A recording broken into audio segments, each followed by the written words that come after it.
Hi, I'm Alex Converse. Welcome to my talk, RTMP Done Right, a Roofshot. So what's RTMP? RTMP is an older protocol that's part of the Adobe Flash ecosystem. It's mostly dead. It died off entirely for distribution, but it still hangs on for live ingestion use cases, especially for live input into segmented HTTP platforms like Twitch.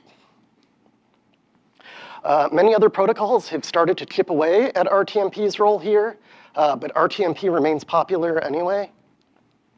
All right, so what's a roofshot? In JFK's moonshot speech, he frames the challenge of going to the moon as an opportunity to grow. A roofshot is kind of the opposite of that. We choose to go to the roof not because it looks good in our promotion packets, but because it's right there. So in the context of this talk, the moonshot is lifting off of RTMP ingest to something more modern. If it wasn't hard, it would already be done by now. And the roofshot is making RTMP work better through incremental improvements to existing deployments. So how can we make RTMP work better? Well, let's respond to congestion in the application. Let's use the tools RTMP already provides. And let's take control of the operating system's TCP buffers. And we're going to avoid trying to replace the protocol entirely. We defined that as the moonshot.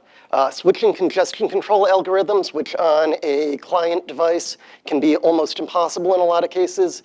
And let's avoid adding new features to RTMP. This really can limit interoperability. So RTMP is built on TCP, so it's worth taking a minute to refresh ourselves on how TCP works. TCP provides a stream of bytes. Data arrives at the remote in the same order it's sent. And if data goes into TCP, it will be delivered or the connection will fail. You put these two things together, and if you're missing some data, you have to wait for it, right? It has to come out in order, and everything has to come out. And because of this also, there's no takebacks. If you put data into TCP, you can't decide not to send it without blowing up the whole connection, even if there's some trouble delivering it and you'd rather send kind of the latest state of the world, too bad. And in a TCP connection, the receiver can limit the number of bytes in flight with the receiver window, and the sender can limit, and the sender does limit its output based on the congestion control algorithm. And when your TCP connection is congested and not delivering, time keeps on ticking. And this can be a real problem in real-time applications. So what happens to our RTMP connection when the network gets congested? Well, we start with a good connection here. We have got a little bit of video and audio buffered, flowing through our pipe to the other end. And then TCP will stop accepting new data. And then your socket will stop accepting new data. And frames will start queuing up in your application.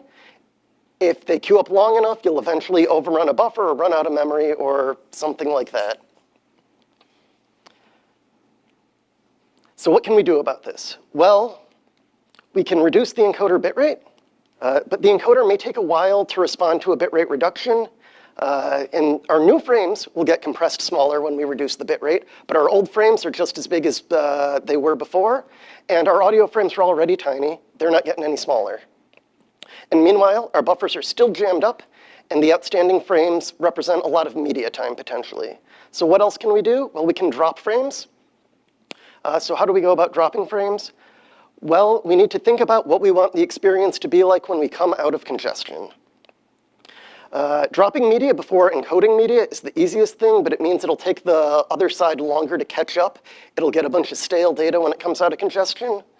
OBS will drop encoded frames. It'll drop encoded frames based on nail priority, which roughly means dropping non-reference B frames first, then dropping all B frames, then P frames. OBS will never drop a keyframe and never drop audio.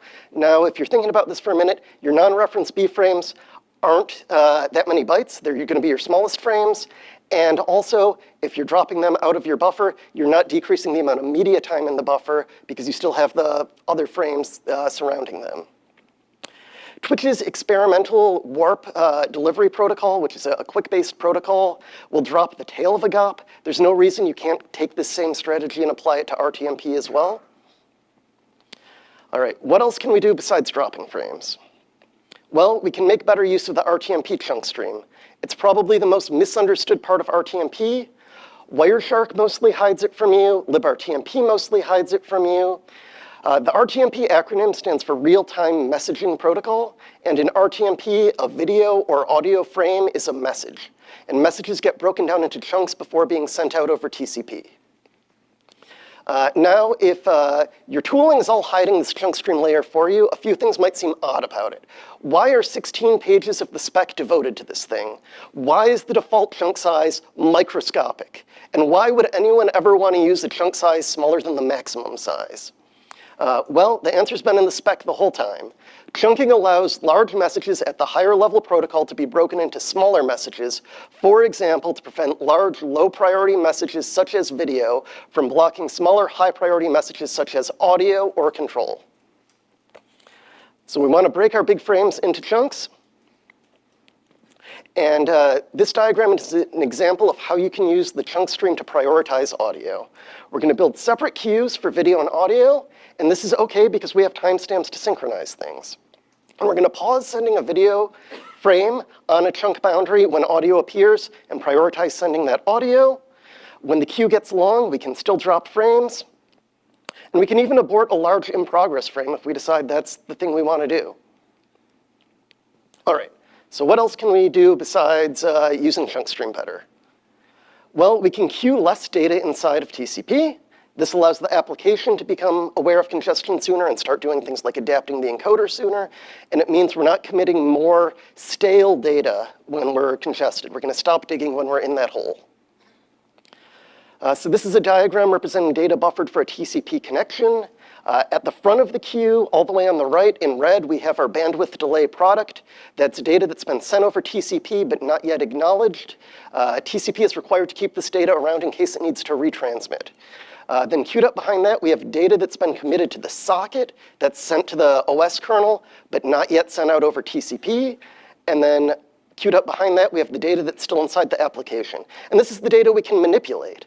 So we don't want a lot of extra data floating around in the kernel that it doesn't need. So what can we do about this?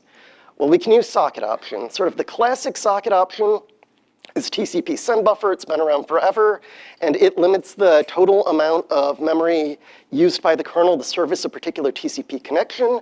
Now, the problem with this one is that the TCP congestion control algorithm running inside the kernel knows what that bandwidth delay product is supposed to be, and your application generally doesn't. You can try to poll the kernel for that, but then you're doing more syscalls, and it's always a stale view. You don't really need to know that or want to know that. So there's a newer socket option, TCP not sent low watermark. It exists on Linux and macOS and the little siblings, Android and iOS. Sadly, it doesn't exist on Windows yet. And what it says is it instructs the kernel to mark the socket as blocked until the committed but unsent data falls below a certain threshold, which is exactly what we want here. There's a great talk from WWDC 2015, Your App in Next Generation Networks, where like half of the talk is devoted to this socket option. And if you want to learn more about it, I recommend you check that out. All right, so if we're running our TCP connection to the broadcaster over a long distance, especially over public networks, we're going to see more congestion, and we're going to react to that congestion more slowly. So what can we do about this? Well, we can terminate TCP close to the broadcaster to limit round trip time. You can use a TCP proxy like HotProxy or Envoy in TCP mode, or you could use Nginx as a full RTMP aware proxy. You can learn more about how Twitch proxies RTMP at this blog post I have linked. I don't have time to go into all of the details of it right now.